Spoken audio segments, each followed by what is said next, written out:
Hello and welcome back to the news from Kazakhstan. I'm Marina Kim and these are the top stories. The doctor of the health minister Kazakhstan admitted to making a fake diagnosis of the official's condition.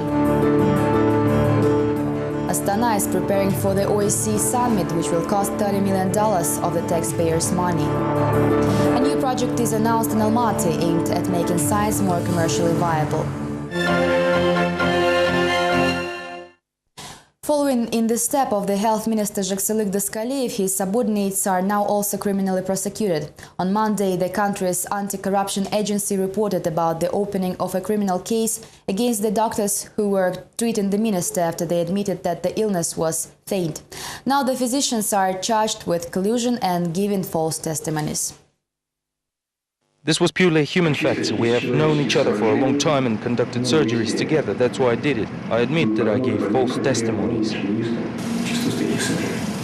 Even the minister's colleagues now admit that the health minister has feigned a stroke. The hospital's deputy director claimed during the interrogation that Doskaliyev has personally asked personnel to do so. The recorded interrogation led to the criminal cases against the doctors for the obstruction of the investigation. The court has also issued an arrest warrant for Doskaliyev, but he still cannot be detained due to the health condition. The press is perplexed. Is the minister ill or not?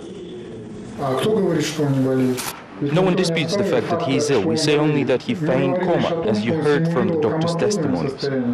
Last Friday, the leadership of the hospital held a press tour to the minister's ward to show reporters that their boss is in a coma, accompanied by frank comments of supervising doctors. A weekend later, the press is no longer very welcome and none of the hospital heads are present at work.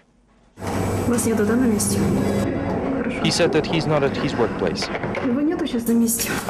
In the meantime, representatives of the financial police said on Monday's press conference that they opened another criminal case against the official, this time on the charges of bribery. It was revealed during the investigation that Doskaliyev has received a bribe of 6 apartments, one of which he registered to his close relative and sold the other 5. A criminal case was opened against the minister on the charges of receiving a large bribe. The charges have yet to be pressed, although it is just a matter of time, say the investigators. More importantly, they have collected the evidence of Doskaliev's simulation of his illness. The resolution of the special committee no longer matters, as the agents now have doctors' testimonies and the court's arrest order, which was interestingly enough issued deep at night. Defrauded real estate investors and mortgage holders of the association Leave Housing to People are asking for the resignation of another top official, the head of the Kazakh National Bank, Grigory Marchenko. The activists believe the bank's chairman should influence the second-tier banks and seize the pressure of the borrowers. This is not a poster, do not take it away. On Monday, activists of the movement Leave Housing to People called for the resignation of the National Bank's head Grigory Marchenko and demanded to stop confiscating the mortgage housing. Over 100 people gathered near the National Bank's office in Almaty. The police have quickly prevented their attempts to roll out their posters.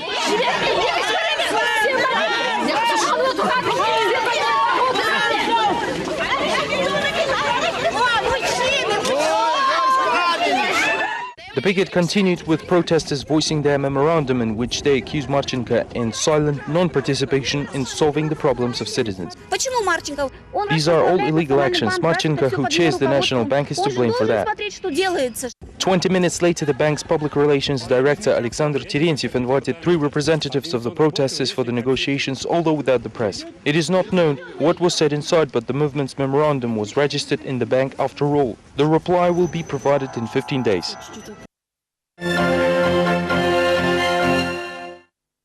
The behind-the-closed-doors trial over Igor Kolov, the leader of the Kostanay branch of the unregistered party Alga, is underway in the city of Rudny in eastern Kazakhstan.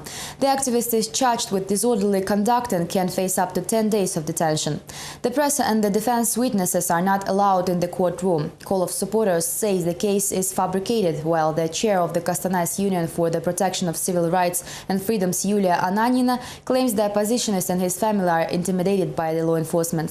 Supposedly, the persecution is the result of Kolov's plan to attend the meeting to initiate a referendum on the resignation of President Nazarbayev.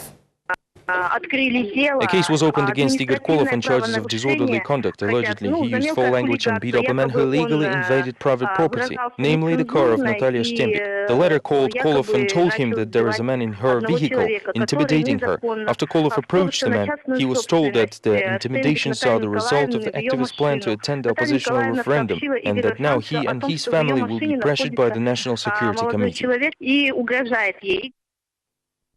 In the meantime, the public discusses the possible merger of political parties Azad and Alga.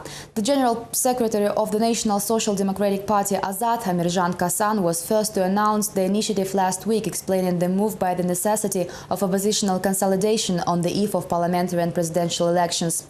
However, the representatives of the unregistered party Alga do not believe the merger is possible due to opposing views of the two organizations.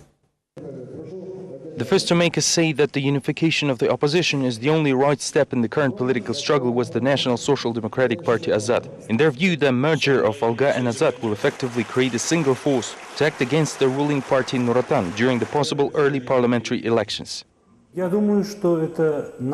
believe this is a real necessity in the current political moment. The opposition would be more effective if it was not divided. The continued failure to register the party Alga and the refusal of the Justice Ministry to re-register the National Social Democratic Party Azad indicates that we should be together. It's simple survival logic. For many years, Azad and Alga remain the main opponents of the government. At the same time, Azad is referred to as a constructive unit of the democratic opposition. The party's recent addition of Jarmahan to Yakbay's team made many believe Azad is now loyal to the authorities on many key issues. The unregistered party Alga, traditionally seen as more radical wing of the opposition, was actually surprised by the proposal to merge into a single political force. First of all, we believe that this tactic to unite into a single party is being forced by the presidential administration because we are deprived of the opportunities to unite into one bloc. There are no any other arguments besides running for the parliament under one flag. I think that it is going to be a big political mistake if we unite because it will give the authorities an opportunity to crush us all with one blow. Alga sees only one objective benefit of the unification. The party's leader Vladimir Kozlov says that the numerous disadvantages outweigh any possible advantages, and so far the merger is out of the question. For a long time, Alga is present on the political field illegally. Many people know about the party, but few are aware that it is unregistered. All attempts to register failed so far, and the unification is its chance to get legalized. However, over the past few years, Alga party members got used to the fact that their organization is unregistered, thus preferring to remain a separate political unit despite its illegitimate status. Astana is preparing for the main political event of the year, the OSCE summit, which will cost the state $30 million. The number was reported by the finance minister Balat Zhamishev last week. Less than 2 months are left until the event, which will become the culmination of Kazakhstan's OSCE chairmanship and President Nazarbayev's ID fix.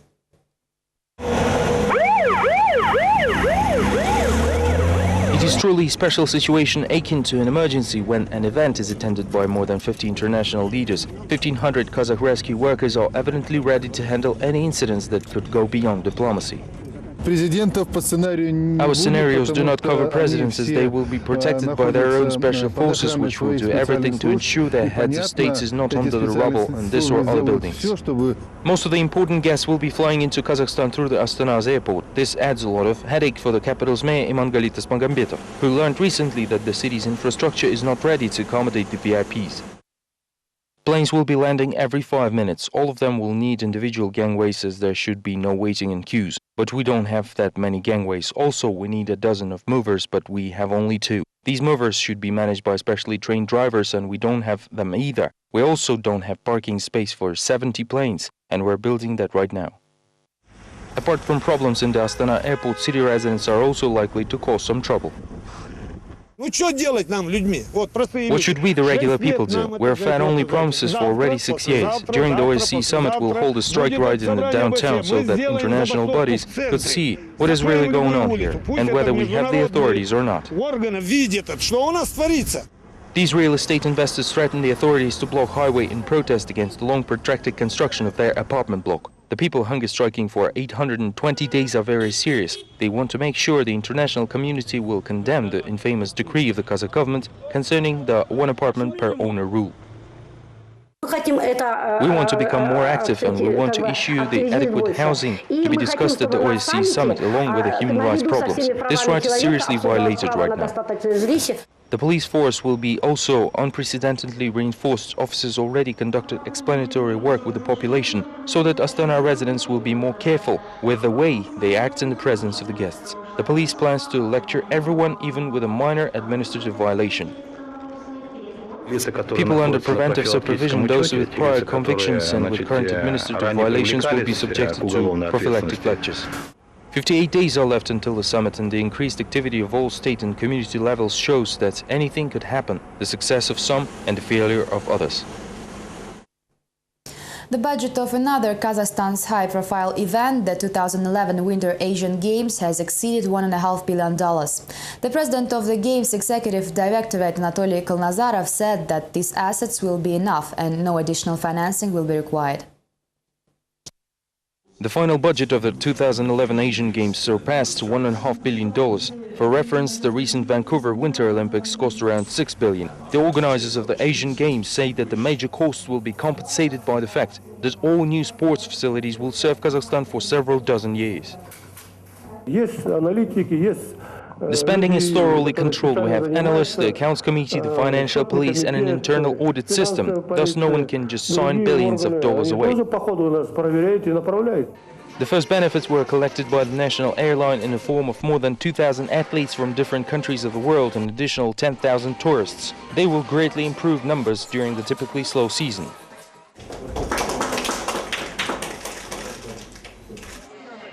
3,500 volunteers will greet guests in the airport and accompany them around. These are mostly students who will be taught fire safety basics, undergo emergency training and learn etiquette norms.